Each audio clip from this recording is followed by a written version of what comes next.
Army soldier कैसे हैं आप लोग। आई होप आप सभी अच्छे होंगे। मेरे छोटे छोटे ममकीन्स बहुत ही ज़्यादा हैप्पी होंगे मेरे स्टोरी को सुनकर। आप लोग को जैसा भी लग रहा हो प्लीज़ मुझे कमेंट्स करके मेरे चैनल को सब्सक्राइब करना बिल्कुल ना भूलिएगा। और आप लोगों को ये मोमेड मैन वाली स्टोरी अच्छी लगती है तो प्लीज़ मुझे कमेंट्स ज़रूर करके बताना। नेक्स्ट मैं टॉप पे वाली स्टोरी ले आऊँगी क्योंकि कुछ लोगों की डिमांड है और कुछ लोग जिमिन को टॉप देखना चाहते हैं, तो एक ही में मैं दोनों को मेंशन करूँगी। मतलब मैं दोनों टॉप को बॉटम और दोनों बॉटम को टॉप बना करके स्टोरी या वन शॉट लेके आ जाऊंगी। तब तक आप इसे एंजॉय करिए। जहाँ लास्ट पार्ट में हमने देखा कि हमारा जो तेते था वो भाग करके नीचे आता है, जहाँ हॉलवे में पूरा अंधेरा था और सभी लोग सो चुके थे। इवन अंकल हान भी जाके सो चुके थे और हमारे तेते को कुछ समझ नहीं आ रहा था। वो कहते अंकल हान, अंकल हान, अंकल हान। पर अंकल हान और उसके गले से आवाज दोनों गायब थी और वो वापस से कहते अंकल हान, मुझे डर लग रहा है, आप कहाँ हैं। पर अंकल हान तो थे ही नहीं जो आवाज देंगे। तभी जो जंगकुक था वो पीछे से खड़ा होकर के उसकी इस हरकतों को देखकर स्माइल कर रहा था। वो वापस आता है और तेते को गोद में उठाता है एंड देन उठा करके अपने कमरे में ले आता है। कमरे में लाने के बाद बेड पे लिटाते हुए उसके ऊपर आते हुए कहता है क्या तुम्हें मुझसे डर लग रहा है। तेते के तो ऑलरेडी पिछवाड़ा फटा पड़ा था और वो कहता मुझे आपसे डर क्यों लगेगा, आप क्या मुझे खाने वाले हो। वैसे भी आपके ऊपर से मच्छी की बदबू आती है, वो भी बहुत सड़ी हुई, आप मुझे बताओगे प्लीज। तो अब उसकी बात सुनकर तैते की बात सुनकर जंको को से कहता है मेरा मन कर रहा है कि मैं, और फिर इतना बोलकर उसके पूरे टंग को लिक करते हुए कहता है कि खा जाऊं तुम्हें। पर कैसे खाऊं मुझे समझ नहीं आ रहा। नीचे से तुम्हारे पैर खाऊं या ऊपर से, इतना बोलकर हाँ करता है जिसे तेरे इतना जोर से चीखता है कि पूरे मेंशन में उसकी आवाज गूंज गई थी। उसकी वॉइस सुन करके जंगकुक अपने कान को एकदम बंद करते हुए कहता हे चिल्लाना बंद करो, तुम बहुत जोर से चिल्लाते हो। मैंने कहा क्या तुम्हें इतने जोर से चिल्लाने को, बट नहीं, तुम हो कि बहुत जोर से चिल्लाए जा रहे हो। और इतना बोल करके और वो ऐसे ही चिल्ला रहा होता है। तय जब देखता है कि वो उसे बातों में उलझा रहा है, वो उसको धक्का दे करके भागता है, सीधे अपने रूम में आकर दरवाजा बंद करता है और नीचे बैठ जाता है। कहता है हाँ, डर लग रहा है, ये क्या हरकतें हैं, वो मेरे साथ ऐसा कैसे कर सकते हैं। सच में वो अलादीन का चिराग है। फटक से यहाँ से वहां आ जाता है, मुझे पता भी नहीं चलता और वो मेरे सामने आ जाता है। मैं क्या बोलूं, मेरी तो फटी पड़ी है, मैं क्या बोलूं सेनोरिटा, मेरा दिल दिमाग गुर्दा सारे निकले हुए हैं। इतना बोलकर वो अपने आप में ही बबलिंग कर रहा था तभी की जब उसके सामने आता है, वापस से गोद में उठा करके बेड पे लाता है और कहता है मम्मी। और वो उसको मारते हुए कहता है उतारो उतारो उतारो, मुझे नीचे उतारो, नीचे उतारो, मुझे नहीं जाना, मुझे नीचे उतारो। जंगकुक उसको वहां पे लिटा देता है, कंबल से टक करते हुए कहता है हे बेबी, रात काफी हो गई है, सो जाओ, वरना सुबह में तुम्हारी नींद नहीं खुलेगी और तुम्हें काम पे भी जाना है ना। जंगकुक कहते okay okay daddy, I mean okay master, I mean okay sir, मैं सो जाऊंगा। इतना बोल करके वो कंबल पकड़े हुए था। जंगकुक कहता है मैं यहाँ बैठता हूँ, तुम सो जाओ।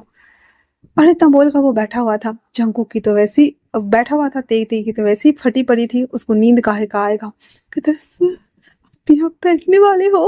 वो कहता है क्या तुम्हें मुझसे डर लगता है, वैसे इस पूरे घर में कोई नहीं है, मेरा मन बिल्कुल नहीं लगता, मैं अपने यहाँ अपने बच्चों के साथ खेला करता था।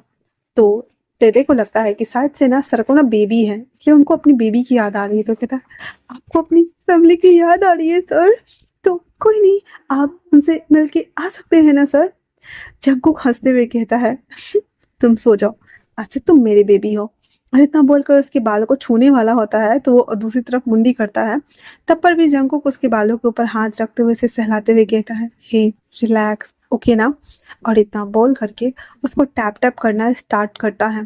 धीरे धीरे करके तय तय डरते डरते ही सही, लेकिन अपनी आंखों को बंद करने लगा था क्योंकि वो भागा दौड़ी में लिटरली बहुत ज़्यादा थक चुका था। जैसे ही उसकी आंख लगती है जंगकुक उसके बगल में जाके लेट जाता है और वो पूरी रात उसे निहारता रहता है। तय तय सोते वक्त एक छोटे बच्चे के जैसे लग रहा होता है। जंगकुक अपने आप को रोक नहीं पाता और वो उसके कंबल के अंदर घुस के जंगकुक तय को अपने बाहों में अपने एम्ब्रेस में ले लेता है और अपनी आंखें बंद कर लेता है। सुबह तैते के उठने से पहले ही जंगकुक वहाँ से जाके अपने रूम में चला गया था, क्योंकि वो उसे डराना नहीं चाहता था। ऐसे करते हुए ना लगभग 8-10 दिन हो गए थे, और रोज रात को तैते को वो होल्ड करके सो जाता था। तैते को लगता था कि जैसे कि उसे जिसने एम्ब्रेस किया हुआ है ना वो बहुत अच्छा है, और वो वार्मनेस उसे फील होता था, लेकिन नींद में होने की वजह से उसे कुछ पता नहीं चलता था। आज वो सोचता है कि आज वो पूरी रात जागेगा और पता करेगा कि कौन उसे इस तरह से होल्ड करता है। इसी वजह से वो जल्दी जल्दी से खाना खा करके अपने रूम में चला आता है। उसको रूम में इतना हड़बड़ाते जाते देख करके जंगकुक अपने मन में कहता है, इसे आज क्या हुआ है। तभी तहते के फोन पे जिमिना का कॉल आता है। तहते कॉल पिक करते हुए कहता है, क्या हो गया है जिमिना। जिमिना कहता है, यार रेस्टोरेंट में प्रॉब्लम हो गई है, मैं अकेले फंस गया हूँ, मुझे ना गुस्सा आ रहा है, मैं क्या करूँ मुझे समझ नहीं आता। ये बात सुन करके वो कहता है, क्या करोगे, कुछ नहीं करो, अभी तुम घर चले जाओ, जो होगा हम कल देखेंगे, ठीक है ना। और वो उससे उसी से रिलेटेबल बात करने लगता है। जंगकुक जो कि कब से तैते की सारी बातों को सुन रहा था, दूसरी तरफ बंदा जो बात कर रहा था जो कि जिमिना, उसे पता नहीं चल रहा था, लेकिन तैते जो बात कर रहा था उसे सब पता चल रहा था। जंगकुक को अब उससे बर्दाश्त नहीं हो रहा था, इसलिए वो कहता अंकल हान से, अंकल हान मैं बाहर जा रहा हूँ। और इतना बोलकर वो समुद्र किनारे चला जाता है। पानी में पैर डाल के वो सोने का ट्राई करता है। जब वो पैर डाला हुआ था तो वापस से वहाँ पे बहुत सारे छोटे छोटे मछलियाँ आ जाती है, जिसके साथ वो बात करने लगता है। वहीं तय तय खिड़की के पास खड़ा होकर के देख रहा था कि वो नीचे तख्त वाले पुल पे बैठा हुआ है, और वहाँ पे ना कुछ उबडुब उबडुब हो रहा है। तय तय थोड़ा क्यूरियस था जानने के लिए कि आखिरकार वहाँ क्या हो रहा है। इसीलिए वो जिमिना का कॉल कट करने के बाद वो सीधा नीचे आता है, जहाँ पे अंकल हान से वो पूछता है कि मास्टर कहाँ गए हैं। उसके बाद वो सीधे बता देते हैं अंकल हान कि वो बाहर गए हैं। अब तैते ने तो देखा हुआ था, इसलिए वो वहां सीधे आता है धीरे धीरे अपने कदमों के साथ में। जंगकुक को पता चल गया था, इसीलिए सारे मछलियों को ये इशारा करता है यहाँ से चले जाने के लिए। उसके जाने के बाद वो आराम से बैठा हुआ था। तैते उसके पीछे खड़ा था और देखना चाह रहा था कि पानी में आखिर क्या चल रहा है, लेकिन रात अंधेरा होने की वजह से उसे कुछ भी ठीक से दिखाई नहीं दे रहा था, और वहाँ पे लाइटें भी नहीं थी। थोड़ी थोड़ी सी चांद सी मध्यम रोशनी जो पानी में पड़ रही थी, जिसकी तरंगे बन रही थी, वही बस दिख रहा था और कुछ भी नहीं। तैते कहता है, मास्टर आप यहाँ क्या कर रहे हैं, क्या आपको अपने परिवार की याद आ रही है, तो आप उनसे मिलने जा सकते हैं। जंगकुक उसकी तरफ पीछे से ही ऐसे घूर के देखता और कहता है, हाँ आओ। कहते वहां जाके बैठ जाता और कहता है, जी मास्टर क्या हुआ है आपको। इस पे वो कहता है, क्या तुम मेरे फैमिली बनोगे। एक्चुअली में मेरे साथ कोई नहीं रहता, मेरे घर में बहुत सारे छोटे छोटे बेबीज हैं।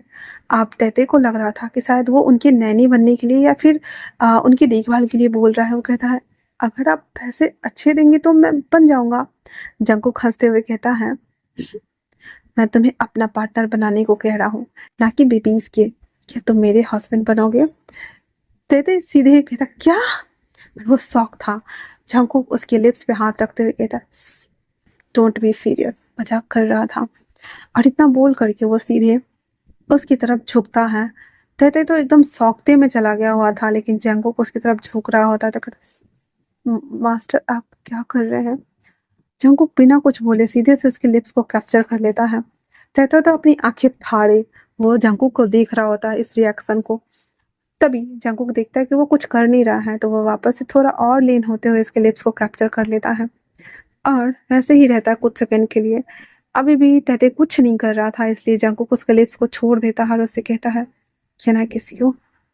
तहते कहता है, व्हाट। पर इससे पहले ही जंगकुक तहते के लिप्स को कैच कर लेता है और उसको किस करना स्टार्ट कर देता है। दोनों के हाथ अभी भी उस लकड़ी के बने पुल के ऊपर थे, और तहते अपने हाथ को एक गोद में और एक उस पुल के ऊपर रखा हुआ था, और उस किस को वो एंजॉय कर रहा था।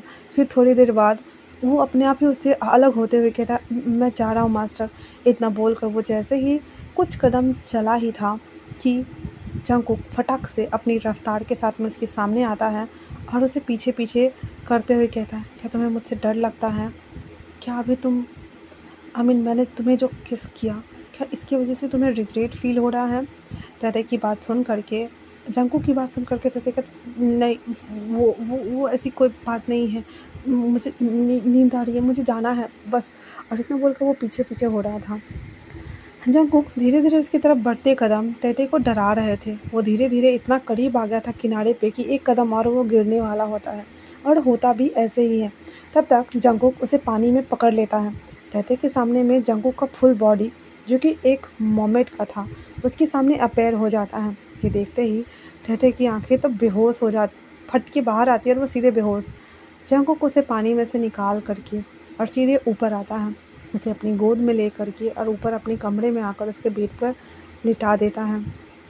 फिर उसके सारे कपड़ों को वो खोलता है और फिर अपना एक शर्ट ला करके तैते को पहना देता है। फिर उसके बगल में उसी तरीके से उसको होल्ड करके सो जाता है और कहता है, आज से तुम मेरे हुए और मुझे तुम सब करने वाले हो तैते। और इतना बोल करके जंगकुक उसके कानों को बाइट कर लेता है, और जैसे ही बाइट करता है तैते के कान साइन करने लगते हैं ब्लूइश कलर में, और वो बहुत ज़्यादा जो एक रेसा जैसा बन रहा था वो बनने के बाद थोड़ी देर में गायब हो जाता है। और जंगकुक उसे देखते हुए कहता है, तुम्हें मैं दुनिया के किसी भी कोने से ढूंढ निकालूंगा तैते। और इतना बोलकर उसे होल्ड करके सो जाता है, क्योंकि वो तैते का एडवांटेज नहीं लेना चाहता था। वो सब कुछ उसकी मर्जी के बिना नहीं कर सकता था, उसने किस करने के लिए भी परमिशन लिया था। हालांकि उसने उसे डराया था, वो अलग बात था, लेकिन अब वो सीरियसली उसे ये सब कुछ करना चाहता था। वहीं दूसरी तरफ कायले, जो एक आइलैंड पे आई हुई थी, वो भी बहुत ज़्यादा थक गई थी। फ्री होने की वजह से भी वो यहाँ पे ह्यूमन बॉडी में ट्रैवल कर रही थी। वो वहाँ से उतर करके और उस आइलैंड पे एक घर था, वहाँ जा रही होती है। वो घर बड़ा ही अजीब था, जो उसे डरावना एहसास करा रहा था, बट फिर भी वहाँ आती है जहाँ पे एक लड़की वहाँ पे रहा करती थी। वो कायलट उससे पूछती है कि क्या मैं यहाँ स्टे कर सकती हूँ। वो लड़की उसे ऊपर से नीचे तक घूरती है और फिर कहती है, आपको यहाँ क्यों रहना है। कायलट कहती है, मैं यहाँ पे ये आइलैंड घूमने आई थी, लेकिन मैं रास्ता भटक गई हूँ, आगे जाने की हिम्मत नहीं है, क्या मुझे पानी दोगी। वो लड़की कहती है, ठीक है बैठिए, और इतना बोल कर कायलट को बैठने के लिए एक जगह बताती हैं। जैसे ही वो कायलट वहाँ आती है, वहाँ पे बहुत सारे धतूर का पेड़ देख करके उसका दिमाग ख़राब हो गया था। धतूर का पेड़ ओनली फॉर मोमेट के लिए ही नहीं, बल्कि परी और फेरिस के लिए भी बहुत ज़्यादा डरावना और ख़राब है, क्योंकि धतूर के बीच से अगर फेरी को खिलाया जाए तो तत्काल उसकी मृत्यु हो सकती है, और उसके फूल अगर किसी मोमेट को खिलाया जाए तो वो अपनी पावर खो सकते हैं। इसी वजह से उसे बहुत ज़्यादा डर लग गया था, फिर भी वो चुपचाप बैठी हुई थी। वो लड़की वहाँ से पानी लेकर आती है और उसे देते हुए कहती है, ये आप पी लीजिए। अब वो कायलट को तो डर लग रहा था उस पानी को पीने से भी, कि क्या उसे वो पानी पीना चाहिए, बट सच में वो पानी पीती है, क्योंकि उसे पानी की सख्त ज़रूरत थी। फिर उससे उसका नाम पूछती है तो वो बताती है कि मेरा नाम किम जाउन है।